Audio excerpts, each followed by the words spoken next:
Hey everybody, welcome back. Today is the day to do something we should have done a long time ago, and that is sort out the exhaust on the R34. Because, well, it's quiet, like really quiet. The thing looks like a race car and sounds like a Ford Mondeo from stock.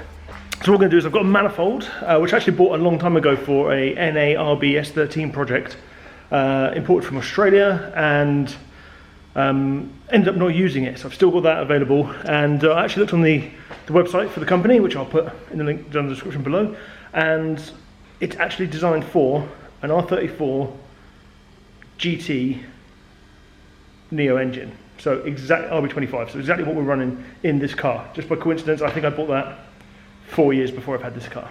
So we're going to fit that up, and then we'll be making the rest of the pipes from there onwards out of stainless. So we'll be tigging those together, and I'll show you a neat trick we've done with that to get around purging the stainless and still getting a clean weld. But first, let's get this up and get that stock exhaust off. So let's take a minute to appreciate this exhaust. This homeowner's painted silver and put these lovely tips on the end. Look at this. What's this bit for?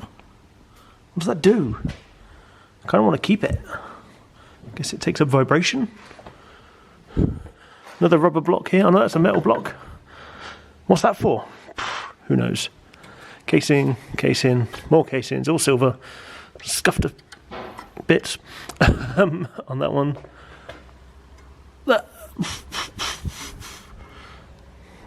didn't reach.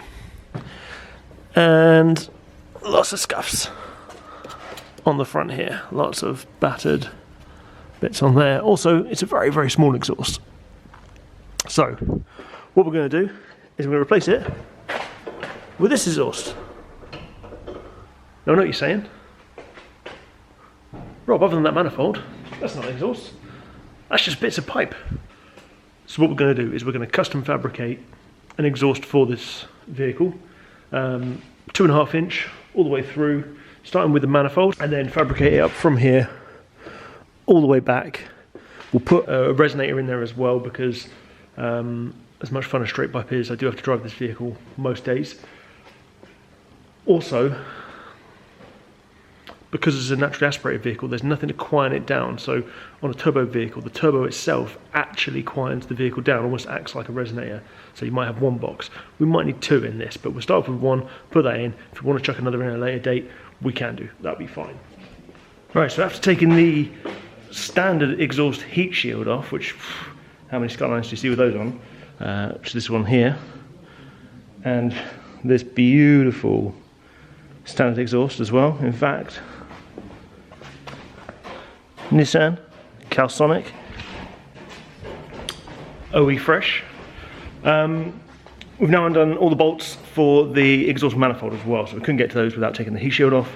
We've taken the heat shield off, taken all the bolts for the manifold. Actually came off quite nicely, sprayed it with a bit of WD, left it for a minute, and then just went to town on them, and all came off my hand, which was nice. So, as long as we've got all the bolts off, which 1, 2, 3, 4, 5, 6, 7, 8, 9, 10.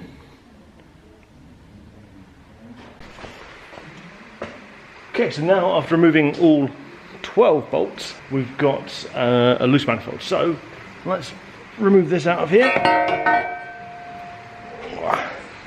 Pop this down next to other and just compare differences. So, as you can see, we've got a cast manifold here. All of this stuff. We've got a mild steel, better flowing manifold there. We'll cut out for the original lambda bung to go in, and later on down the line we'll probably end up putting another one in as well for what's going to happen with this engine later. If you are going to be handling all this heat wrap, it's a good idea just to whack on a long sleeve and some gloves, because that stuff is itchy as hell.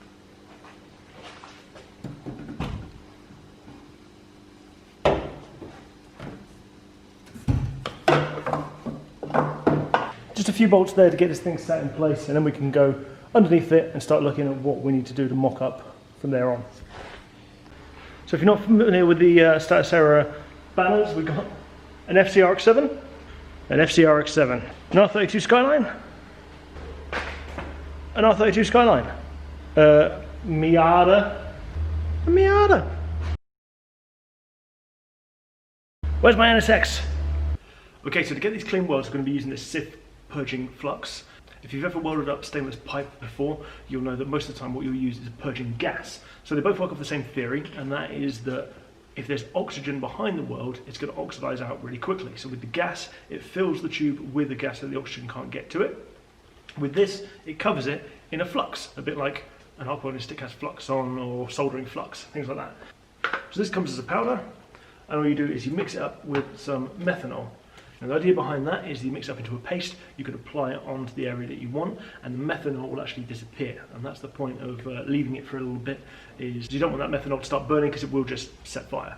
So what I'm going to do to show you the difference between with and without is I'm going to take this pipe here which I've prepared, draw a line down it, and do half of it with the flux and the other half without, and then we'll chop it open and have a look at the difference that you can see.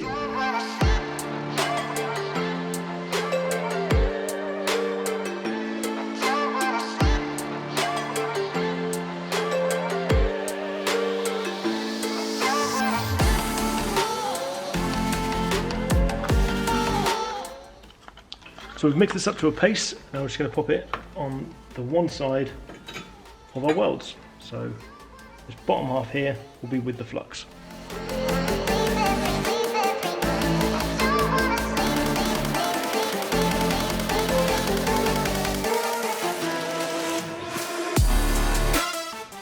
So we can see from kind of open, the one with no flux, it's got quite a bit of oxidation and it's very rough on the back here. One with the flux, we've got a much smoother finish on here. This is some excess of heated up flux that will burn off, but actually the actual weld itself looks much nicer and smoother from the underside.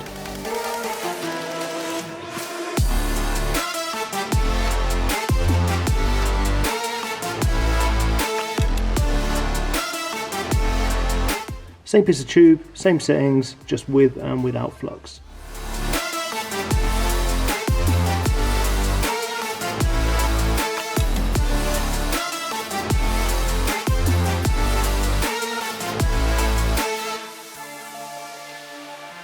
Okay, so we've got our first bits welded up, and I've been doing it in sections because of the flux we've been using, because obviously you want to be able to get onto the inside of everything. So here is just tacked, whereas here is a full weld. There's a full weld here, so we've got joining pipe, chucked in a flexi, then got it going back to a resonator. Now this is actually, because of the flexi, sitting lower, it's going to sit more like that, but obviously the next support isn't until all the way next to the diff here. So that's going to be, oh, that's actually broken, so we'll need a new one of those. So that's going to be the next bit to do, is to put a angle on the end of there and run that all the way back to probably just behind the diff. So for the angles, we're making up a sort of makeshift pie cut on the chop saw here, just by chopping, having a straight end on one, chopping a 9°, and then having another straight end, because obviously these bits here where you're mating with the flat need to be flat, and these bits here where you're mating with an angle need to be at that angle for it to sit up properly. So what we're going to end up doing is joining these two pipes together. This one I've just whipped up for the corner section that goes to the back, and it's actually going to need just another corner section here to make it angle into the right position. But I want to show you the two different ways of doing it. So for this piece, for example, I've tacked them together into the position I want, and you can see there we've got the oxidization on the inside because I hadn't coated this because it was just for the tack.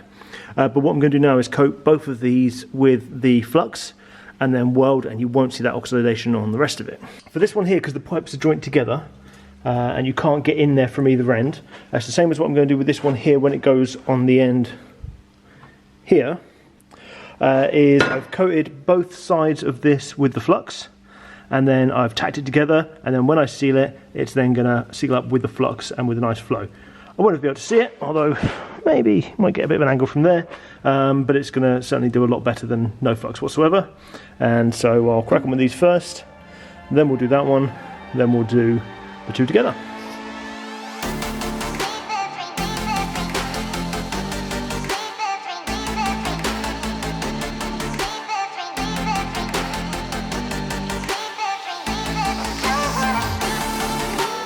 You can see here that I've done two coats on there. I haven't gone massively thick with it because you don't need to. It's just to give a coating on the inside.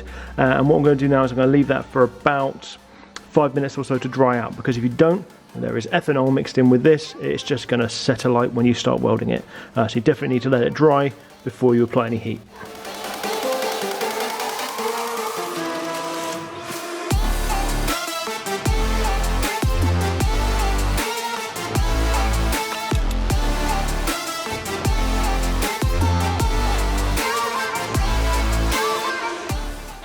So we've got this massive blast pipe hanging out, and we're not going to leave it like that. That's a bit too Bozoku for my liking, but what I've managed to do is get it in the right alignment here for where we need. Just wedge that with some cardboard to keep it in the right place, and mock up where we want the first rear support. So we've got the gearbox type support up there, and obviously straight onto the manifold otherwise, and then come all the way back. And what we're going to do is probably bend, or cut and put a bend somewhere about here to get us up to the position we want for the back. Okay, so it turns out I flat out lied to you guys, because I've just found this back box here, and I wasn't going to use it because it's pretty beaten up, but I think we can repair it all on there. My initial idea was to go for something like what I've made here, which is a shotgun style exhaust, but if I'm honest, for the 34, I think this sort of can just suits it better. It just fits with the R34 look. So I'm going to go with this. Now, the difference is though, this pipe here, which I've cut down because it used to come back to about here, is a 3 3/4 inch pipe. This is a 2 3/4 inch pipe. So I bought a reducer. Turns out no one makes one that actually does what I want. So this is a 4 inch to a 2 inch. And what we'll do is we'll chop that to size and make that fit on. So what I need to do first is make some room. We're going to chop this one back a bit further so we can fit the reducer in, and then see what we need to do from there, which should just be sort of a small angle down to the pipe. So I'll crack on with that now.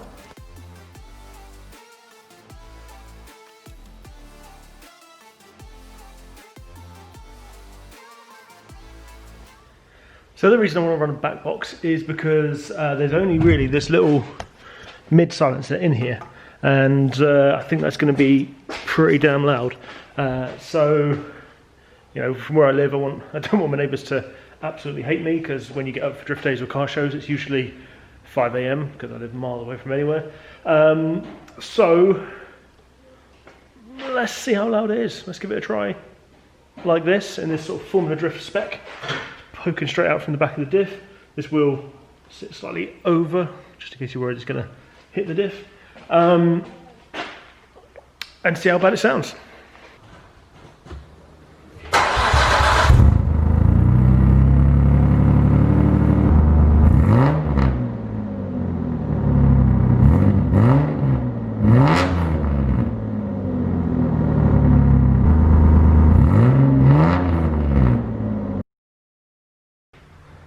So that's all the exhaust buttoned up and done. We've got the manifold all back on tight. We've got all the connections done up. In fact, there's only one, which is the one at the front there. The rest of it, I've made it all single piece, and the back box is in place. So it's time to drop it down and see how it sounds.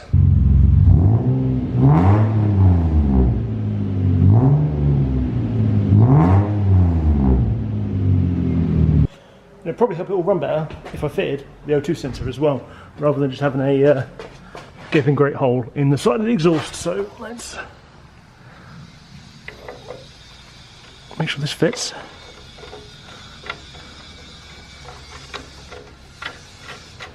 Woohoo!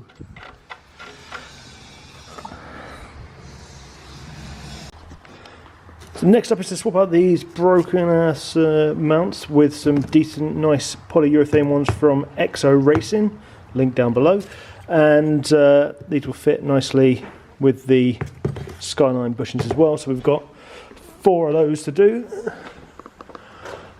One here, 2 at the back here, and the one I've already taken out, which sits in the mid here.